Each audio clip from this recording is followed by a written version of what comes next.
बिस्मिल्लाहिर्रहमानिर्रहीम अस्सलामुअलैकुम। तो आज फिर बहुत ही ज़्यादा अच्छा मौसम हो रहा था माशाल्लाह से, और बहुत ही ठंडा और प्यारा सा मौसम था। तो सोचा आपके साथ भी कोई ठंडी सी रेसिपी शेयर करूं। तो फिर मैंने सोचा आपके साथ restaurant style strawberry milk shake बनाने की रेसिपी शेयर करती हूँ। रेस्टोरेंट्स पे जो शेक्स बहुत ज़्यादा महंगे मिलते हैं वो हम घर पर बना सकते हैं। तो यहाँ पर मैंने ली है 3 से 4 अदद स्ट्रॉबेरीज़, और इनको मैंने अच्छी तरह से धो लिया और मैंने इनको थोड़ा सा चॉप कर लिया, यानी कि छोटे छोटे टुकड़ों में काट लिया है। अगर आप ज़्यादा छोटे टुकड़ों में ना भी काटें तो चलेगा। और सबसे पहले आपने इनको धो लेना।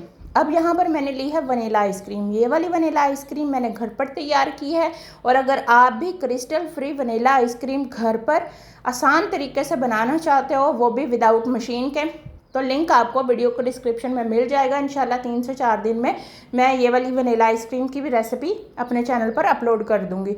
बिल्कुल इसी तरह से क्रिस्टल फ्री आपकी वनीला आइसक्रीम घर पर बन जाएगी और बहुत ही सस्ती बनेगी। आप ब्लेंडिंग जार लेंगे, इसमें 1 स्कूप हमने डाल देना है वनीला आइसक्रीम का, और जो हमने काट के रखी है स्ट्रॉबेरी वो डाल देनी है, और 1.5 कप हमने इसमें दूध का ऐड कर देना है। दूध को मैंने पहले से ही बॉईल करके फ्रिज में रखा हुआ था ताकि अच्छी तरह से चिल्ड हो जाए। जब भी आपने शेक बनाना है तो दूध आपने चिल्ड इस्तेमाल करना है, ठीक है। आइस क्यूब्स भी आप इसमें डाल सकते हो, और 2 मिनट के लिए इसको ब्लेंड करना है। और उसके बाद आपने इसको नॉर्मल जो घर पर गिलास होता है वही वाला ले लेना है। अगर आपके पास मिल्क शेक वाला गिलास है बड़े वाला, तो उसमें भी आप सर्व कर सकते हो। ऊपर थोड़ा सा बादाम और पिस्ता डालकर आप इसको स्ट्रॉ डालकर सर्व कर देना। मेरे पास रेगुलर गिलास था तो मैंने इसी में सर्व कर दिया है। अगर आपके पास मिल्क शेक वाला बड़ा गिलास है तो उसमें भी डालकर आप इसको सर्व कर सकते हो। और इसके ऊपर थोड़ा सा आपने डाल देना है स्ट्रॉबेरी सिरप। मेरे पास था क्योंकि मैं केक्स वगैरह बेक करती हूँ, तो मेरे पास ये वाला घर पर पड़ा हुआ था, तो इसीलिए मैंने इसके ऊपर डेकोरेशन बना दी है। अगर आपके पास स्ट्रॉबेरी सिरप नहीं है तो आप इसके ऊपर जामिश्री या रूह अफ़ज़ा भी लगा सकते हो, क्योंकि आजकल गर्मी है, गर्मी में हर घर में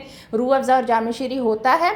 तो आप जो दूध वाली थैली होती है उसको वॉश करो और उसमें रूह अफ़ज़ा और जामिश्री डालकर इस तरह से आप इसके ऊपर पोर कर सकते हो। मैंने ये केचप वाली बोतल में डालकर सिरप रखा हुआ है, जिसकी वजह से मैं आसानी से इसके ऊपर डाल रही हूँ। आप वही प्लास्टिक वाली थैली वॉश करके दूध वाली, और उसके अंदर जामिश्री या रूह अफ़ज़ा डालकर बड़े आसानी से ये वाला डिज़ाइन बना सकते हो। और अगर कॉफ़ी की तरह मार्बल डिज़ाइन बनाना चाहते हो तो इस तरह से आप आसानी से बना सकते हो, स्ट्रॉ की मदद से, या चम्मच का जो हैंडल होता है उससे भी बना सकते हो।